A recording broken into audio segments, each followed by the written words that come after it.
Hey everyone, welcome back to COVID Conversations. I'm laughing because Kelly and I both just started at the same time. But anyway, today what we were going to talk about is something that is coming up with some of our clients. And Kelly, last night in the group that you led, you talked about this too, about how, most of our clients are working on some sort of health behavior change, I would say, whether it's managing a health condition, managing anxiety, managing weight, or eating behavior, trying to exercise more, whatever it is.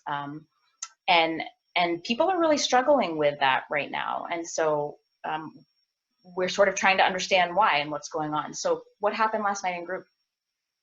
So Robin and I lead this group. It's part of the Healthy Change School, and it's called the Health Gains Weight Loss Membership Group. And it's a group of people who, as Robin said, are working on health behavior changes in some form or another, primarily to lose or maintain their weight loss.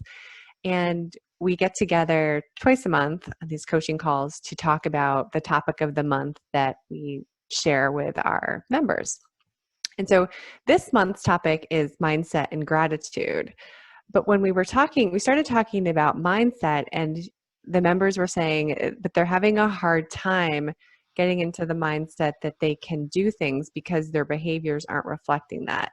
So more specifically, they had been in routines of going for walks every day or going to the grocery store and getting fresh produce several times a week. And now they've realized that those patterns are just gone. They're no longer, it's almost as if they didn't exist. They're no longer walking as they used to, and they're not cooking in the same way either. And it's like they're having to relearn and remember how they did that. Mm-hmm. So we talked about using the fact that they've done it in the past as evidence that they can do it in the future and now. And we also talked about how during stressful times, we revert to our most primitive patterns and our well practiced behaviors. So if not walking was sort of your go to, even if you've been doing it, one of our members said, yes, but I've been doing this well for like a year and a half now. I've been doing it well. Like, isn't that long enough? And when a super stressful event happens, our cortisol kind of kicks in and takes over, and we lose that connection with our logical thought that helps us to keep us on track. Yeah.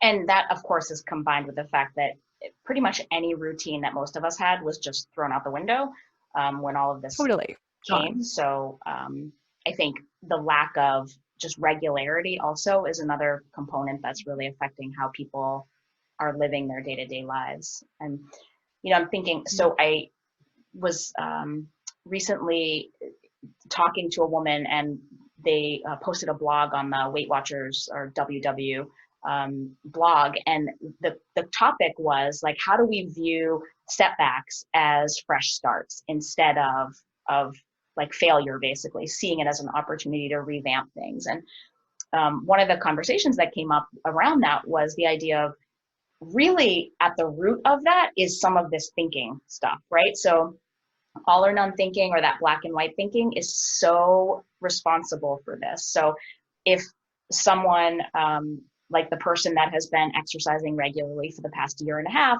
and then in the last couple of weeks, has sort of just not exercised and, fallen out of routine, that the thing that maintains that lack of exercise is this whole belief like, oh, I've blown it, or oh, I'm totally I've fallen off the wagon, I'm out of my routine, instead of seeing it as sort of one of those like natural bumps in the road that comes when you're doing a long-term behavior pattern. That if we see it as black and white, like, oh, well, I was doing it and now I'm not, makes it that much harder to just start doing it again. We sort of put up this wall in front of us. Totally. And I think if we're just seeing that behavior pattern change or stop in isolation from what's going on in the world, Right.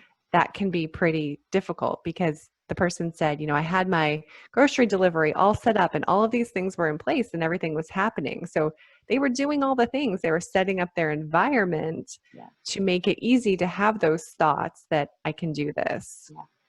And then when that changed, they have to adjust. And I think, that's an important point too. we are always changing. The world, the environment is constantly changing. And I think if we have the expectation that we're just going to get into a routine and go, and it's never going to have to be adjusted, we're clearly going to be disappointed. And Yeah. so this is a big reminder Yes. that Yes. none of us can count on having a routine that's going to be 100% the same all the time. Right. And so I'll tell a little story to wrap this up, because these are two of my favorite things that I talk to clients about. I say, I really want us to think about the fact that life is always changing, like you said, right? So kind of like the weather is always changing. And if you look at what happens when a big storm comes, the more rigid the tree, the greater likelihood it breaks. So in a hurricane, for example, which I would say that a global pandemic meets the threshold there. So in something like a hurricane, if you have adhered to really rigid structures, then it's more likely that those are going to be broken off, right, by the intensity of the environmental change. However, a hurricane and a palm tree, right, this really malleable, flexible tree, have a very different relationship. So a hurricane comes and the palm tree bends, it doesn't break. And so I like to remind people that the more flexible they are with their routines, the more able they are to stay consistent. And so while it may seem counterintuitive, I always remind people consistency is actually achieved through flexibility. And the more flexible we are, the more we're able to weather all of those changing circumstances around us. Like, for example, a global pandemic that shuts everything down in the matter of weeks. Yeah, that's a great example. Yeah. And I think that that idea that you can be flexible without breaking is Yes. important. Yes. Yeah. So I hope everybody listening will think about themselves more as palm trees and less like the grand old oak, just for now anyway. All right. See you next time.